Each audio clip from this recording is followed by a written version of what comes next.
Buen día, gente. ¿Qué tal? ¿Cómo están? Buen día, profe. Muy bien, profe. ¿Qué tal? Bueno, vamos a prepararnos un poco.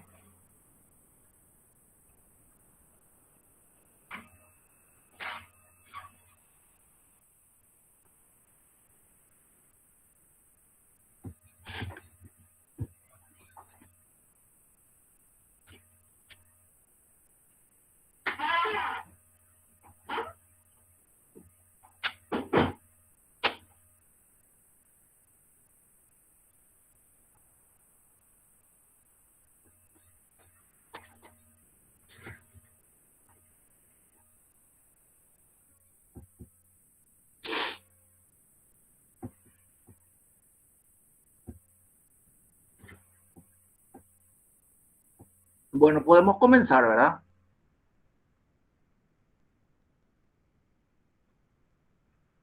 Sí, profe. Sí, profe.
Bueno, me están escuchando bien y se ve la diapositiva, ¿verdad?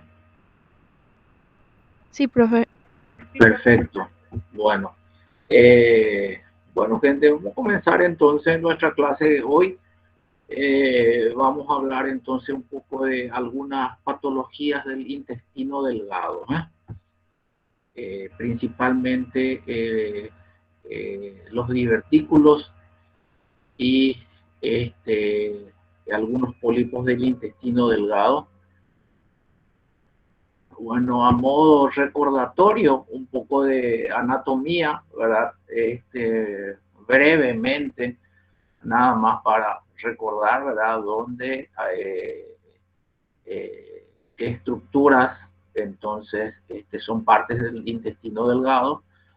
Eh, Como todos saben, ¿verdad? Entonces le tenemos al duodeno, al yeyuno y a la última porción del ilio. Entonces va del duodeno al ilion y aquí tenemos duodeno, yeyuno, después ilion y termina entonces a nivel de la válvula iliocecal. Aproximadamente eh, el duodeno es la primera porción, ¿verdad? Prácticamente toda su fija a la pared posterior, es la pared inicial, prácticamente solo esta primera porción está rodeada totalmente por peritoneo, el resto del duodeno, su porción posterior es retroperitoneal, y el yeyuno ileon sí es bastante móvil por la presencia del mesenterio, ¿verdad? Duodeno, ¿verdad? Por esta particularidad de que es más proximal, entonces es más accesible a métodos endoscópicos, ¿verdad? Por la proximidad que se encuentra entonces hacia el estómago, ¿verdad? Entonces es un poco más fácil su estudio, ¿verdad? Aunque hay ya nuevos métodos auxiliares y endoscópicos, ¿verdad? Que permiten también evaluar el resto del intestino delgado, pero con mayor dificultad. Entonces es el intestino delgado, ¿verdad? Cuya aquí estamos viendo el intestino delgado recibe este, todo lo que se ingirió, ¿verdad? Y continúa, recibe, ¿verdad? Lo que pasa entonces del estómago va al intestino delgado, va al duodeno. En el duodeno continúa la digestión de los alimentos para que posteriormente ocurra la absorción, ¿verdad? Recibe entonces una gran cantidad de líquidos, ¿verdad? Aproximadamente 7.500 ml de líquido, ¿verdad? De los cuales también es absorbido. El resto pasa aproximadamente 1.500 cc al colon para que después ahí continúe la absorción principalmente de líquido, ¿verdad? Entonces vemos que en el intestino delgado entonces ocurre, continúa la digestión de los alimentos principalmente en el duodeno, por la acción de la bilis y del jugo pancreático, para que posteriormente en el resto del intestino delgado entonces continúe la absorción para de lo que necesita nuestro organismo, ¿verdad? Grasas, minerales, vitaminas, oligoelementos, vitamina, entre ellos la vitamina B12, ¿verdad? Por la acción entonces de la bilis. Entonces, un poco es resumiendo rápidamente, ¿verdad? El objetivo es solo recordar un poquitito parte de la anatomía y de las funciones entonces del intestino delgado, ¿verdad? Bueno, entre las patologías que se puede encontrar en el intestino delgado, nosotros tenemos entonces al divertículo de Meckel. Al divertículo de Meckel, ya descrito desde hace mucho tiempo, y se debe a Johann Meckel, ¿verdad? Que hace tiempo estuvo describiendo eso. Es una anormalidad congénita entonces del tracto digestivo. Su nombre entonces, divertículo de Meckel, entonces es gracias a esta persona. Es la anomalía entonces congénita más frecuente del sistema gastrointestinal. Se debe a un remanente del conducto onfalomesentérico, ¿verdad? Que conecta el intestino entonces primitivo en la vida embrionaria con el saco vitelino, ¿verdad? Esto generalmente se oblitera, ¿verdad? Y en la vida fetal, y bueno, y cuando no se oblitera totalmente, entonces ocurre entonces la presencia del divertículo de Meckel, ¿verdad? Entonces aquí estamos viendo algunas variantes de lo que puede ocurrir cuando existe esa persistencia del conducto onfalomesentérico, y en este caso aquí vemos entonces el divertículo de Meckel. En estas otras imágenes observamos entonces otras variantes, digamos, un divertículo de Meckel con una banda fibrosa, un quiste del conducto onfalomesentérico, el seno umbilical, el seno con banda fibrosa, solo la banda fibrosa, y aquí una persistencia completa del conducto onfalomesentérico. Pero en este caso aquí nosotros lo que estamos hablando entonces es de la formación y entonces del divertículo de Meckel. Aquí estamos observando en este caso entonces imágenes ya de lo que es un divertículo de Meckel. Y aquí con las otras variantes que estuvimos citando, ¿verdad? Con la banda fibrosa, el quiste, la persistencia completa, pero en este caso entonces nosotros nos referimos entonces a la formación de lo que es el divertículo de Meckel. El divertículo de Meckel, vamos aquí. Generalmente se describe, o sea, al divertículo de Meckel se lo describe clásicamente, por algunas particularidades que tiene, ¿verdad? Y se lo puede describir con una famosa regla de los dos, ¿eh? Que es conocida. ¿Por qué? porque este tiene una incidencia del 2%, porque está localizado generalmente a 2 pies de la válvula ileocecal, eso es hasta unos 30 centímetros, tiene aproximadamente 2 pulgadas de largo, 2 centímetros de diámetro, generalmente puede ser asintomático antes de los 2 años de edad. Generalmente tiene 2 tipos de tejidos, ¿verdad?, que son el gástrico y el pancreático, ¿verdad?, el divertículo, y es 2 veces más común en hombres que en mujeres. Entonces, siguiendo esta regla, entonces se lo puede identificar con estas características al divertículo de Meckel. Es importante aquí señalar la localización. Entonces nosotros vemos la localización del divertículo de Meckel, entonces es en el íleon distal, en el íleon distal. Generalmente, ¿verdad?, entonces hasta a 2 pies de la válvula ileocecal para identificar, entonces, o para se encuentra entonces aproximadamente a 2 pies, que es aproximadamente 30 centímetros de la válvula ileocecal. Eso no significa que este divertículo pueda estar localizado un poquitito más allá o a unos centímetros más, un poco más lejos de la válvula ileocecal, ya que puede localizarse también después de los 30 centímetros y hasta los 100 centímetros inclusive de la válvula ileocecal. ¿No? Entonces esto es también importante, principalmente ya en cirugía, ¿verdad?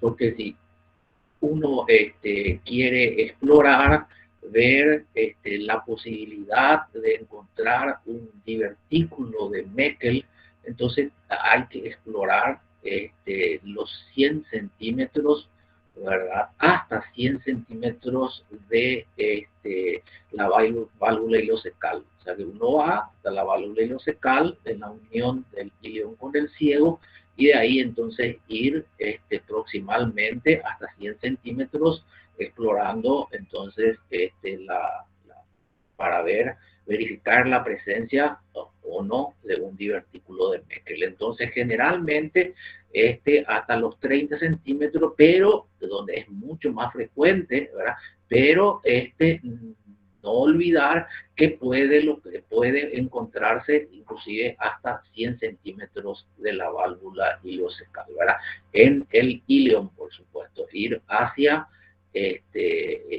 proximalmente, no distalmente, por supuesto, sino vamos a caer en el intestino grueso, en el colon. Entonces estamos viendo aquí una asa delgada, entonces el íleon, y vemos aquí en esta imagen, vemos entonces la presencia de un divertículo de Meckel que emerge por su borde antimesentérico. Entonces estamos viendo aquí el intestino delgado, entonces vemos el íleon y tiene 2 bordes, el borde entonces mesentérico, que es esto que está aquí, donde se encuentra el mesenterio, por donde penetran entonces vasos al intestino delgado, al íleon, y entonces nosotros tenemos este borde que es el borde antimesentérico, opuesto al borde mesentérico, por supuesto, ¿verdad? Y entonces esa es la localización en el borde entonces antimesentérico donde se encuentra el divertículo de Meckel, para estos lados, no para estos lados, ¿verdad? ¿Qué tiene? Entonces tiene como característica de que se trata de un divertículo verdadero, de un divertículo verdadero. ¿Por qué? Porque tiene todas las capas del intestino delgado, que estamos viendo aquí, Entonces esto es un divertículo. Vean ustedes, entonces es un saco, entonces que emerge por el borde antimesentérico, y vean ustedes, lleva consigo entonces todas las capas del intestino delgado, ¿verdad? La mucosa, la submucosa, la muscular, la serosa, ¿verdad? Entonces por eso se trata de un divertículo verdadero, ¿no? Esta imagen aquí al lado es nada más que para comparar lo que es un pseudodivertículo o un divertículo falso, ¿eh? Que no tiene todas las capas. Entonces el divertículo de Meckel se trata de un divertículo verdadero porque tiene todas las capas del intestino, en este caso del íleo, ¿verdad?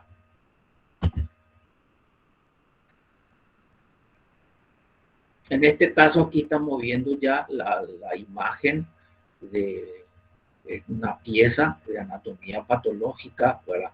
Donde estamos observando aquí, en este caso es el intestino delgado, el ileum, ¿verdad? Y esta es la porción, ¿verdad? Que sale, que se desprende del borde antimesentérico, ¿verdad?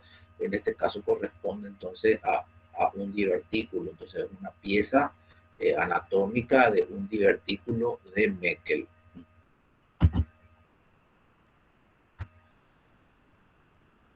Bueno, el divertículo de Meckel, es una, una patología que se encuentra, se observa, ¿verdad? Principalmente en niños, ¿verdad? Como estábamos viendo ahí, generalmente estuvimos viendo allá, vamos un poco arriba. Vamos a ver. Aquí, entonces, generalmente, por eso cuando estábamos citando la regla de los dos, ¿verdad? Entonces, generalmente la sintomatología, ¿verdad? Si es que causa sintomatología, es generalmente antes de los 2 años de edad. Porque tampoco, a medida que pasan los años, entonces la posibilidad, entonces, de que cause entonces alguna sintomatología, entonces va disminuyendo. Y entre la sintomatología se va a deber a las complicaciones que puede ocurrir. Imagínense que se cita a nivel del 4%, o sea que las complicaciones entonces también no son nada frecuentes, ¿verdad? Generalmente se le cita al divertículo de Meckel, ¿verdad? Se lo conoce como una entidad bastante buscada, bastante hablada y poco diagnosticada. Se sospecha, y hay que sospechar siempre, ¿verdad? Pero no siempre y la mayoría de las veces no se realiza el diagnóstico por este motivo. Pero entre sus complicaciones del divertículo de Meckel puede ocurrir una obstrucción, ¿no? Puede ocurrir una obstrucción, ¿verdad? ¿Por qué? Por de repente esas bandas, la presencia de las bandas fibrosas, por una estrechez, por la presencia, entonces esto puede volvular, puede ser parte de estar dentro de una hernia y puede ocurrir una invaginación intestinal, ¿verdad? Esta invaginación intestinal ocurre más en los niños, ¿verdad? Entonces, haciendo que ese divertículo sea parte de la cabeza de la invaginación. Entonces, eso hace de que ese divertículo sea el inicio de donde posteriormente va a ocurrir, puede ocurrir una invaginación entonces intestinal. Puede tener también como complicaciones a una hemorragia y a una diverticulitis, entonces que es la inflamación del divertículo de Meckel. Entonces esas son las complicaciones que pueden ocurrir si es que ocurre. Entonces dentro del cuadro clínico, generalmente entonces principalmente la inflamación, que es la diverticulitis, la inflamación entonces se debe, o sea que la diverticulitis entonces se debe a una inflamación de ese divertículo, y como vimos que estuvimos diciendo que generalmente el divertículo de Meckel se encuentra principalmente en los 30 centímetros de la válvula ileocecal, que es su localización entonces más frecuente, recordando que puede ir hasta los 100 centímetros, pero generalmente es más frecuente hasta los 30 centímetros, entonces está próximo de la válvula ileocecal. Y el apéndice cecal, por supuesto, está ubicado ahí, ¿verdad? Próximo también a la válvula ileocecal, en el ciego. Entonces, por eso la inflamación puede simular un cuadro de apendicitis aguda. Puede simular un cuadro de apendicitis aguda. De hecho, el diagnóstico diferencial del dolor en fosa ilíaca derecha incluye, el diagnóstico diferencial de apendicitis aguda siempre incluye la diverticulitis entonces de Meckel, ¿verdad? Entonces, cuando uno, por ejemplo, entra a operar una apendicitis aguda y no es una apendicitis aguda, uno encuentra un apéndice sano, entonces es obligatorio entonces la exploración de los 100 centímetros proximales, ¿verdad? A la válvula ileocecal. Entonces siempre entonces se explora. Por eso le estaba diciendo, ¿verdad? El tema de que siempre se nombra a la diverticulitis, ¿verdad? O al divertículo de Meckel, y pocas veces es diagnosticado, ¿verdad? Se busca el divertículo de Meckel y generalmente no se encuentra. Generalmente. Entonces, a lo que me refiero es que si uno, por ejemplo, entra y opera a un paciente con el diagnóstico de apendicitis aguda y no es una apendicitis aguda, porque existen esas cosas, ¿verdad? El diagnóstico diferencial puede ser otra patología, ¿verdad? Eso se van a hablar ustedes más cuando hablen de apendicitis aguda, que creo que ya están hablando, ¿verdad? Entonces ya están dando clases de eso. Entonces uno explora y generalmente al buscar, no es que uno encuentra apendicitis aguda, bueno, si no es apendicitis aguda fue una diverticulitis de Meckel. No es tan así, ¿verdad? Hay que pensar, pero no es así, ¿verdad? Yo particularmente, en mi caso, así los casos de apendicitis aguda hemos operado y que no resultó ser por A o B motivo una apendicitis aguda, y hemos explorado los 100 últimos centímetros del yeyuno próximo a la válvula ileocecal, solamente en una vez he encontrado la presencia de una diverticulitis de una diverticulitis de Meckel, ¿verdad? Entonces es muy extraño también, por eso es que estoy diciendo de que generalmente se busca, pero no se encuentra, ¿verdad? Entonces, pero siempre hay que pensar. Otros síntomas son la hemorragia.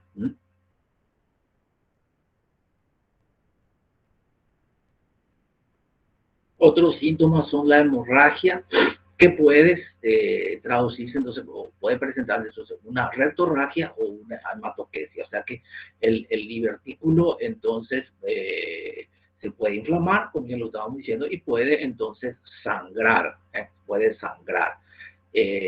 Puede dar entonces también síntomas obstructivos como vómitos, dolor abdominal, distensión abdominal y más en los casos de niños, ¿verdad? Puede encontrarse una masa palpable haciendo entonces, formando la cabeza de la invaginación entonces intestinal. Entonces cuando ustedes estén hablando del capítulo de invaginación, entonces probablemente van a hablar también del divertículo como una probable causa de cabeza de invaginación intestinal. Entonces,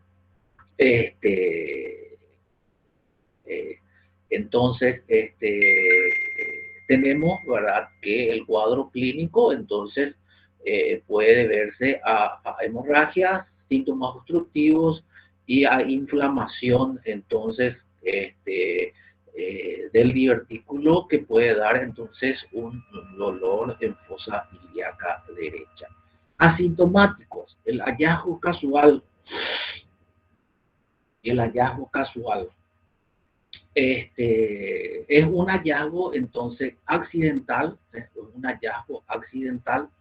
que uno encuentra entonces porque en realidad no estaba buscando, ¿verdad? Y por O motivo, buscando otras o explorando otras patologías, entonces uno puede encontrarse con el divertículo de Meckel, con el divertículo entonces de Meckel. Yo creo que he encontrado más divertículo de Meckel accidentalmente que buscando. Por ejemplo, operando otras patologías como peritonitis o obstrucción u otras cosas de otra causa, ¿verdad? Entonces, he hallado, ¿verdad?, divertículos de Meckel en la cavidad abdominal, pero que fue un hallazgo accidental, ¿verdad? También he hallado, digamos, algunos divertículos de Meckel en exploraciones, ¿verdad?, en cadáveres, en nuestras disecciones anatómicas que hacemos, ¿verdad? Entonces, he encontrado también divertículos de Meckel ahí en cadáveres, porque yo soy también docente de anatomía, entonces he encontrado más de lo que he encontrado, por ejemplo, buscando un divertículo de Meckel cuando queríamos encontrarlo. Entonces, el sangrado, generalmente cuando ocurre sangrado, entonces es un sangrado agudo, indoloro, episódico, puede,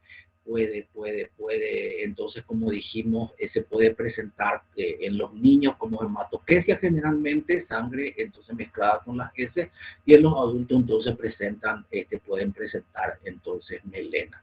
La apariencia entonces de las heces puede ser en jalea de grosella. Es cuando ocurre entonces el sangrado.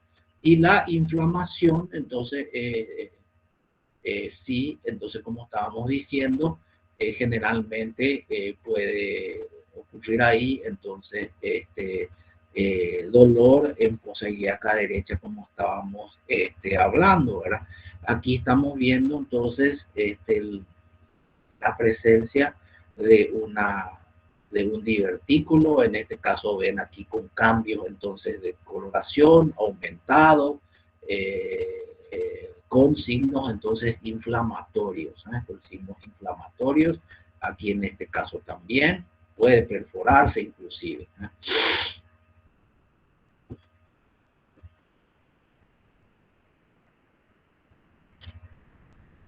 Bueno, una vez que uno sospecha o se encuentra entonces en búsqueda del divertículo de Meckel, entre los métodos auxiliares de diagnóstico que uno posee, ¿verdad? Entonces tenemos citando que dijimos, bueno, que las complicaciones generalmente se ven más entonces en los niños cuando presentan el divertículo de Meckel. Una vez que más avanzada la edad, dijimos que todas esas complicaciones van disminuyendo. Entonces, el método de estudio generalmente de elección en los niños es la centellografía, es la gammagrafía de Meckel, ¿no? Entonces, la célula, lo que se encuentra en la mucosa del divertículo captan, entonces, y a través de este estudio, entonces se permite la individuación del diagnóstico de un divertículo de Meckel. La enteróclisis es un estudio con contraste del intestino delgado, aquí es un estudio entonces con contraste del intestino delgado, entonces que permite entonces también un estudio contrastado y se puede entonces hacer, puede darnos el diagnóstico de divertículo de Meckel. Una radiografía simple del abdomen, una radiografía, este es un caso de una radiografía simple del abdomen, ¿verdad? Donde lo que nos muestra es una obstrucción intestinal, ¿no? Que puede ocurrir entonces en niños, como complicación ya del divertículo, no mostrando en ese caso el divertículo, sí, la oclusión intestinal. Otro método de diagnóstico, la enteroscopía, que es la endoscopía del intestino delgado. Entonces tenemos la endoscopía del intestino delgado. Es más difícil, digamos, la realización de una enteroscopía que una endoscopía digestiva alta. La endoscopía digestiva alta es más sencilla la realización y también la enteroscopía, la endoscopía del intestino delgado requiere también de otro equipamiento. ¿Por qué? Porque uno tiene que explorar el yeyuno y ileón, entonces que tiene, mide, dijimos al inicio, por eso, ¿verdad?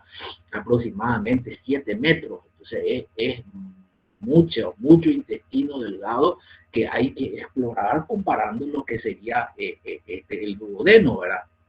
De aproximadamente 20-24 centímetros de longitud. Entonces, tenemos aquí entonces 7 metros a explorar con la enteroscopía. Entonces se introduce el endoscopio y un método de realización que el endoscopista va realizando, va plegando sobre sí el intestino y entonces va observando. Entonces esto es difícil, no todos los endoscopistas lo realizan. Después tenemos, pero permite la enteroscopía, por supuesto, la visualización del intestino delgado a través, por supuesto, de una imagen que uno va mirando, ¿no? La cápsula endoscópica también puede ser un método auxiliar de diagnóstico. Se ingiere una cápsula que va hasta el intestino delgado, ¿verdad? Esto transmite las imágenes a unos sensores que se aplican entonces en la pared abdominal, transmite las imágenes a los sensores para que pueda ser entonces individualizado, ¿verdad? Y se realizan miles de imágenes del intestino delgado, ¿verdad? Aquí en nuestro país, creo que hay un solo centro que realiza, ¿verdad? Tanto la enteroscopía cuanto la cápsula endoscópica son métodos de diagnóstico muy caros, ¿eh? Muy caros. No poseemos esto, ¿verdad? Principalmente en los hospitales públicos, ¿verdad? Ni los más grandes hospitales públicos, ¿verdad? La tomografía también puede ayudar en el diagnóstico, la angiografía mesentérica y la ecografía sí es también bastante útil, más todavía cuando produce una invaginación intestinal. Entonces estamos viendo, estas son imágenes ecográficas, vean ustedes aquí, el interior del intestino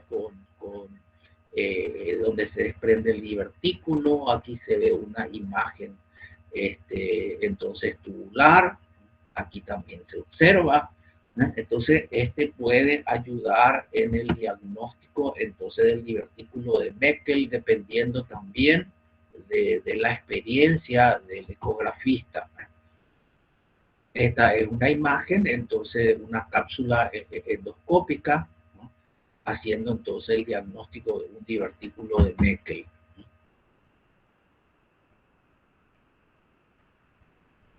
Y aquí una imagen tomográfica de un divertículo de Meckel. También, el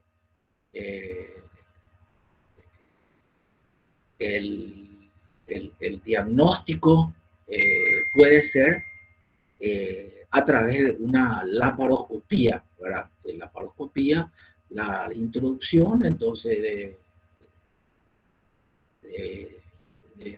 a través de un trocar, entonces se observa dentro de la cavidad abdominal cuando uno sospecha generalmente alguna patología, se puede hacer una laparoscopía diagnóstica, ¿verdad? Cuando los métodos auxiliares no fueron lo suficiente para hacer el diagnóstico, uno hace una laparoscopía, observa la cavidad abdominal y entonces pues, puede uno encontrar, ¿verdad? Y en realidad ahí a través ya de eso se hace el diagnóstico y se puede hacer la recepción, ¿verdad? Muy raro, como les dije, ¿verdad? Pero puede ser, pues está descrito, ¿verdad? Que uno puede hacer una laparoscopía y bueno, y si lo encuentra, que es muy difícil, entonces ya se hace también el tratamiento. Y aquí tenemos entonces otra imagen entonces del divertículo de Meckel.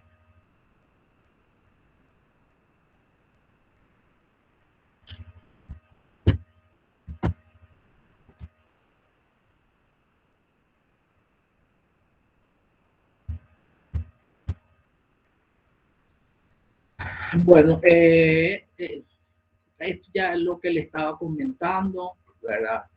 Lo que estuvimos hablando, el divertículo de Meckel es frecuentemente sospechado, casi siempre buscado y raramente encontrado, ¿verdad? Es lo que estuve ya comentando anteriormente.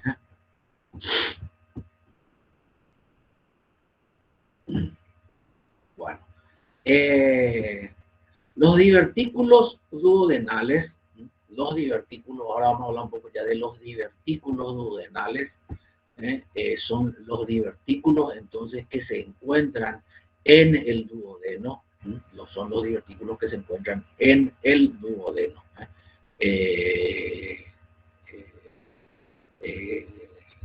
Se encuentran estos divertículos, ¿verdad? Son los divertículos más frecuentes después del colon. La mayoría de los divertículos en en el aparato digestivo se encuentran en el colon. La diverticulosis, entonces, colónica, el divertículo en el colon es la localización más frecuente, y en el colon otra vez, en el colon sigmoides, ¿verdad? Bueno, después de esa localización, la más frecuente entonces es en el duodeno. Estamos. Es más común en mujeres arriba de los 40 años, ¿no? Entonces se observa generalmente en 15 a 20% en series de autopsia, ¿verdad? Pueden ser congénitos, pueden ser adquiridos, pueden ser verdaderos, pueden ser falsos, y la mayoría entonces se encuentra alrededor entonces de la ampolla de váter, ¿verdad? Periampular. Debido a eso, a su localización, entonces es mucho más fácil entonces la exploración diagnóstica con métodos endoscópicos. Generalmente, generalmente también son asintomáticos, y el hallazgo también es accidental.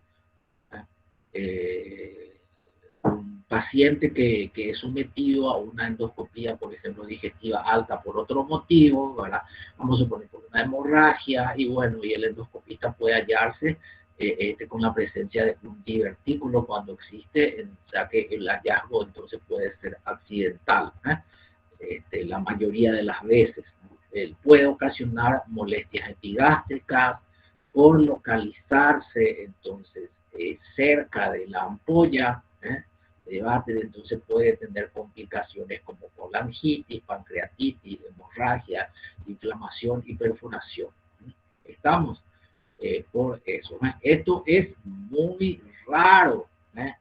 Estamos, es raro, pero hay que saber y hay que citar. No van a ustedes para no confundir, ¿verdad? Como si se les pregunta, causa de colangitis, divertículo duodenal. No es así las causas, ni pancreatitis, las causas más frecuentes, solo por citar que puede ocurrir también en rarísimos casos. Y el diagnóstico, entonces, a través de una endoscopía digestiva alta, por supuesto más fácil el absceso, ¿verdad? Porque se encuentra en el duodeno, o una serie contrastada, entonces, gastroduodenal. Una radiografía del con contraste, entonces, de la porción, que en este caso va a abarcar la porción del duodeno. Aquí estamos viendo una imagen endoscópica y de un divertículo, entonces, duodenal.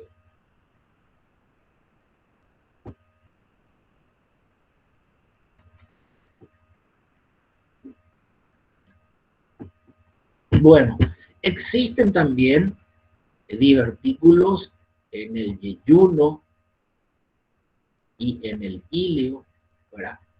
Que no son los divertículos de Meckel.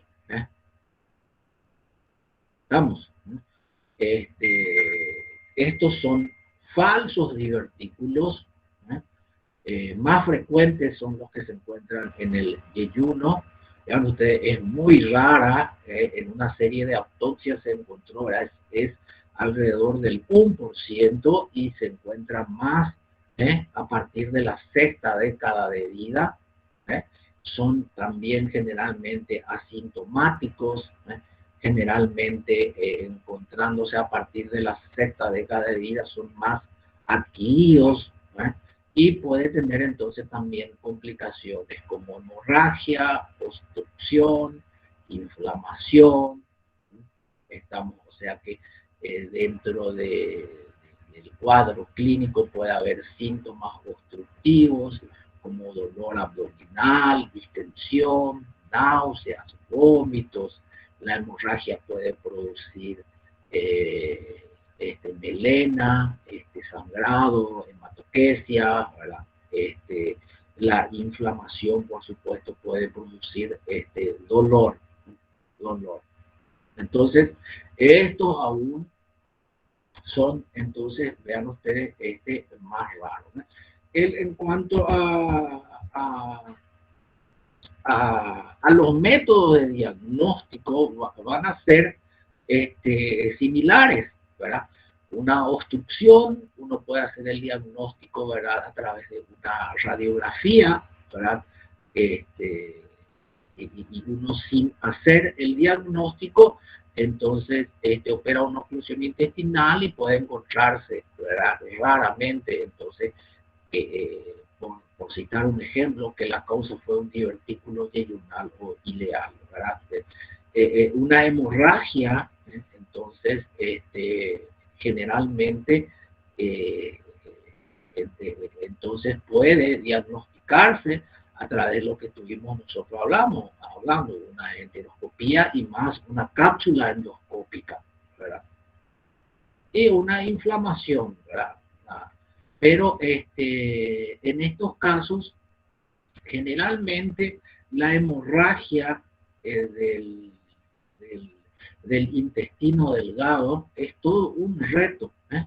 Una hemorragia digestiva en una persona, ¿verdad?, que presenta, por ejemplo, melena y uno hace una endoscopía digestiva alta o una endoscopía digestiva baja, perdón, una colonoscopía y no encuentra el origen entonces del sangrado, es todo un reto.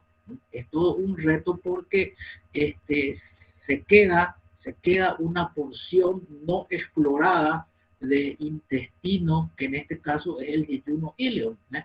que como habíamos dicho al inicio, tiene 7 metros esa porción del intestino delgado del yeyuno ileum. Entonces es una gran porción de difícil estudio y visualización. Entonces es todo un reto en cuanto al diagnóstico y en cuanto al tratamiento principalmente de esas hemorragias, de esa parte del intestino delgado, que pueden deberse a divertículos, en estos casos estamos citando los yeyunales e ileales, o divertículos de Meckel, cuando son raras las complicaciones, pero en este caso lo estamos entonces citando. Entonces es todo un reto ese diagnóstico, ¿verdad? O hemorragias, inclusive, que no sean por causa de divertículos. Entonces es todo un reto eso. Y tenemos entonces como método de estudio, ¿verdad?, para estos casos, entonces tenemos la enteroscopía y la cápsula endoscópica, que como dije son métodos relativamente nuevos en nuestro país. La enteroscopía ya más tiempo, pero el endoscopista tiene que estar, no todos los endoscopistas realizan la enteroscopía, se necesita, no es el mismo equipamiento para una endoscopía que una endoscopía digestiva alta, entonces es más caro que una endoscopía digestiva alta normal. Entonces, generalmente tanto la enteroscopía cuanto la cápsula endoscópica se realizan en pocos lugares y generalmente son caros, aproximadamente son caros, $1,000, ¿verdad? No todos los centros entonces poseen. En el público, ¿verdad? No tenemos nosotros, ¿verdad? No sé si en IPS, yo no estoy en IPS, ¿verdad? Pero tampoco que yo sepa haya, ¿verdad? Entonces, por eso es todo un reto hacer el diagnóstico de esta porción, entonces, del intestino delgado del yeyuno ileum.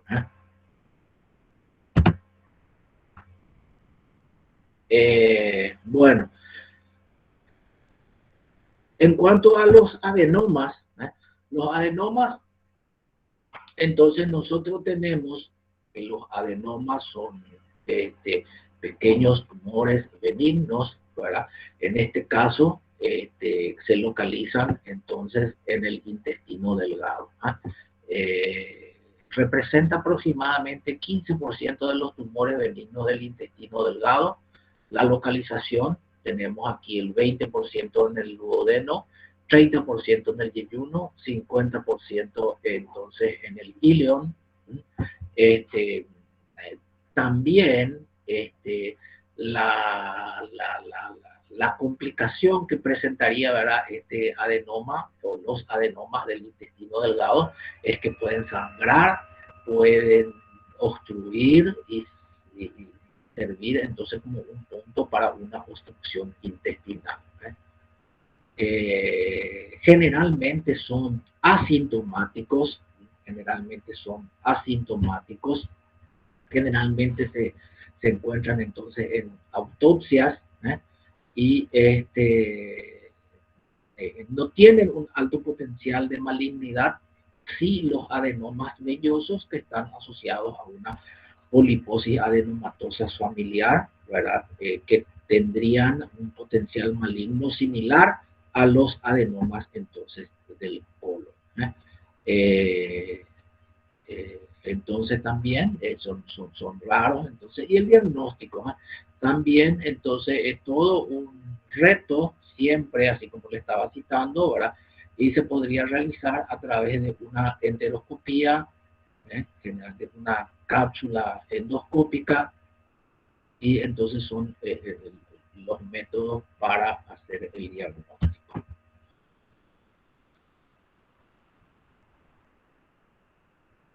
Esta es una imagen de la realización entonces de una enteroscopía con doble balón, ¿verdad?, que hace el endoscopista, ¿verdad? Se introduce entonces el endoscopio y el balón entonces va trayendo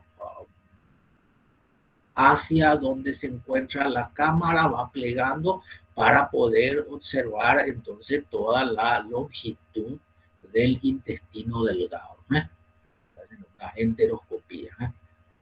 Imagínense ustedes, la endoscopía digestiva alta va hasta aquí, ¿verdad? Y la enteroscopía tiene que explorar los 7 metros entonces del intestino delgado.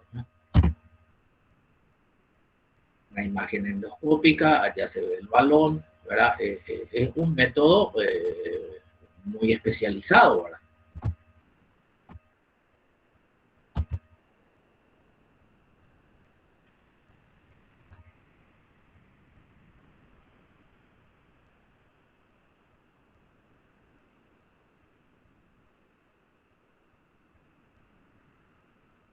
Bueno, gente, esto es todo. Si alguien quiere hacer alguna pregunta, ¿verdad? Algo que no se haya por ahí entendido, me parece que está todo muy explicado, pero si alguien por ahí no entendió, si alguien quiere hacer una pregunta, pues este es el momento.